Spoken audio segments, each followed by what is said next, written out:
somewhere in that time, the Alice Cooper thing came along, right?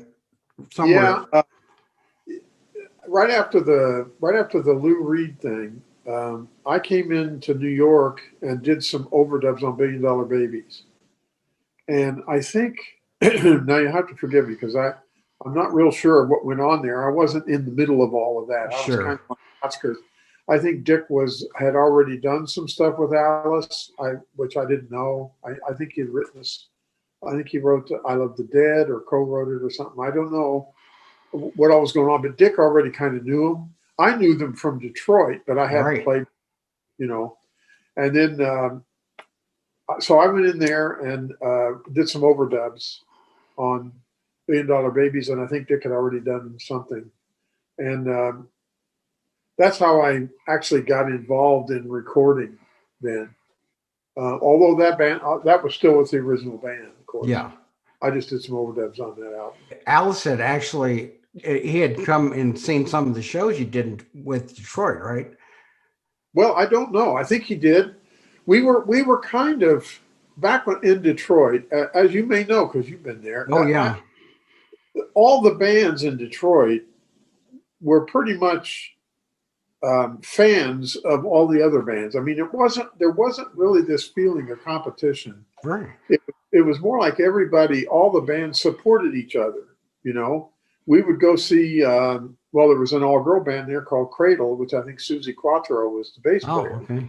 okay. We used to go see them, and they would come see us, and then we'd see MC5, and so it was like one of those kind of things where you just felt like in the Detroit area in particular, there was no competition. Everybody was supportive of everybody else, and we went to see Alice, and I'm pretty sure they came to see us a couple times, and also a little bit later on down the line when Alice had a hit with 18 and they were doing bigger venues, we opened for Alice as Mitch Ryder Okay. a couple of times. So yeah, we all knew each other. It was all a really cool thing. It was.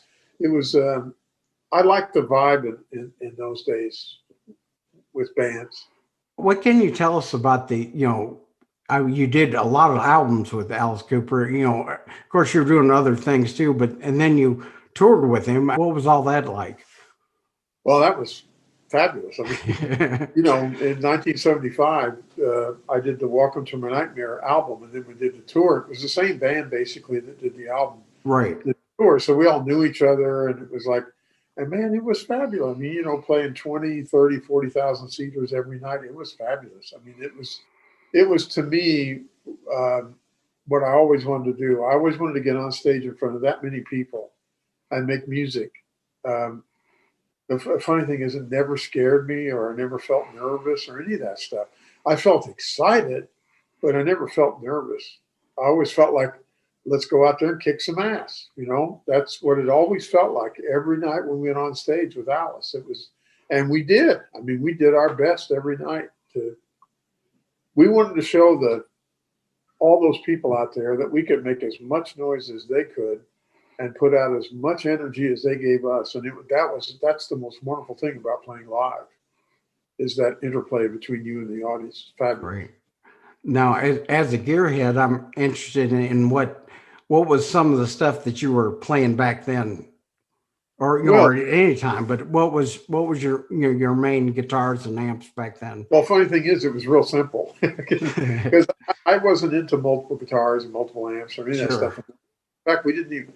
Uh, the only pedal I even owned at the time was an MXR Phase 90, Oh yeah. which I used on the Lou Reed tour on the Rock and Roll Animal album. And then I later on got the Phase 100, which was a big fancier version of the Phase. And then I also bought the MXR Dynacomp, which is a great compressor. I Oh still yeah. have. They're fabulous. I still use those. But with Alice, I think the only thing I had was a Marshall half stack, 100 watt, I think it was, and an Echoplex, and that was it. There were no pedals. We just played through the amp and cranked the amp. I first started the tour. I had an SG, a Gibson SG, and then I also had the Les Paul TV Special that I also had on the Lou Reed album, Rock and Roll Right. Animal. Unfortunately, the neck broke on that guitar, which is some Gibson guitars are notorious for that, as most Right. guys. Yeah, and I broke the neck on that, so I used my SG for a little while, and then I got a BC Rich Seagull, and Dick and I used those for most of the rest of the '75 tour. I got well into BC Rich. They made some beautiful guitars. Oh And I yeah. had several years, but that's it. Unfortunately, not much, not much in the way of gear in those days. You know, Right. Yeah, but it was really good stuff. it was great stuff. Yeah, really good stuff.